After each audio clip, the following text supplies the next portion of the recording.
here with Aaron Singerman and Chris Aceto. We are here in the midst of the Probiotica booth. It's insane here at the Arnold Classic Brazil. We're one day out from the Men's Open and Pro Fitness Show.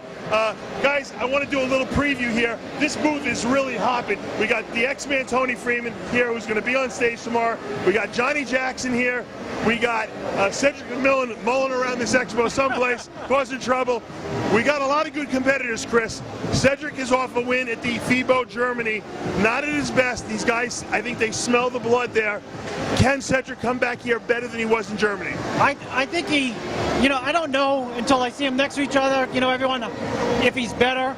But and this is, I hate to say it, but I think he's good enough to win here. He's pretty round. His legs are very separated for him. I think it's going to be an interesting contrast to see him right next to Tony Freeman, because we didn't see him at the Arnold next to each other. I see Freeman here. He looks very big. I don't know if that's a good or bad sign, because he said he's in the 280s. That could mean that he's not in the best shape from behind. Regardless of where Cedric is or isn't, his back double is very good, so that might not, work out well for Tony. I mean, it's always me. I always go by weight. Weight is important. When someone throws out a number and it's a big number, it would intimidate. We know that Tony Freeman looks his best when he's in the high 160s, low 270s. We do, but he doesn't. That's true. What do you think? Is Tony Freeman too big here, or will he come in here and dominate a Cedric McMillan who just barely squeaked by in Germany? He looks very full in the arms and back, and he was just hitting some shots for the interview. He looks very full. It's all a matter for him of his lower back and glutes. I mean, that's really, and like Chris said, Cedric from the back, that shot is very dominant. So I think Tony was going to have a hard time beating Cedric. I think that if Tony's not at his best and he's not dry, Cedric will pass by him because of his natural flow to his body. I think actually, I think if they really put him through quarter turns, that's an edge to Cedric. Meaning, I think he can take him on the quarter turn to the right and left in a strong way, which draws. Freeman made a very good point. He said, I already put Cedric past me at the Arnold. I beat him there. I'm not worried about him. Is that a statement that he should be very worried about? I don't think Tony Freeman at this point in his career really needs to be worried about Cedric. But I do think that if he's looking at it logically, he has to think that it's going to be him and Cedric up there in 1 and 2. So if you're worried about anybody, it's going to be Cedric. Does Ed Nunn have any chance of being a factor in this Cedric Freeman 1-2 type of battle? It's an interesting question. My gut says no, but you never know, because he has a lot of different looks. And we saw him in Miami, where he was very full and his legs were very round, and you could arguably, put him higher, put him right next to Freeman at that show. So, maybe, we don't know.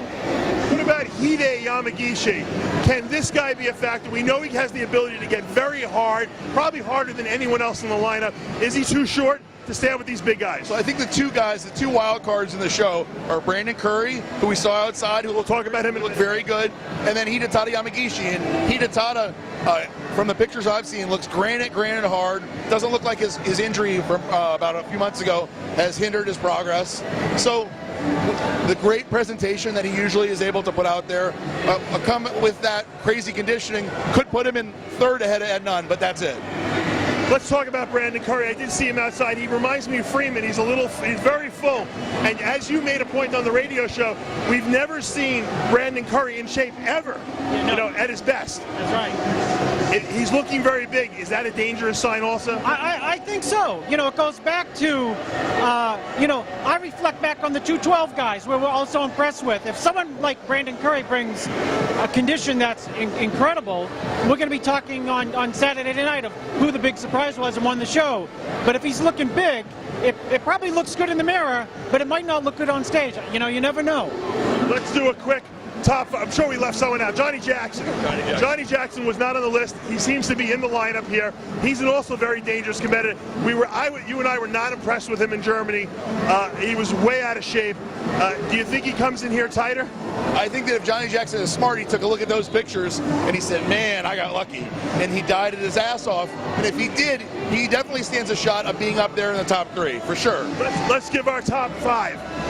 Who do you see top 5 in your picks? I would go with Cedric, Tony Freeman, Ed Nunn, Johnny Jackson, and Hidetada Yamagichi. It's a pretty good pick. What do you think? I'm going to go Cedric, Tony Freeman, and then I'm going to put Johnny Jackson, Ed Nunn, and I'm going to say Brandon Curry is going to surprise people. 5th. That's a pretty good pick. I'm going to go with Cedric McMillan, Tony Freeman. I should probably put Tony versus to beat, but I think Cedric has the tools to beat him. 3rd place, I would like to see Ed Nunn in that. I think 4th place will be Johnny Jackson, and I think 5th will be a toss-up between Hide Yamagishi and who did I forget? Brandon Curry. I think Hide is going to edge out Brandon Curry for 5th place.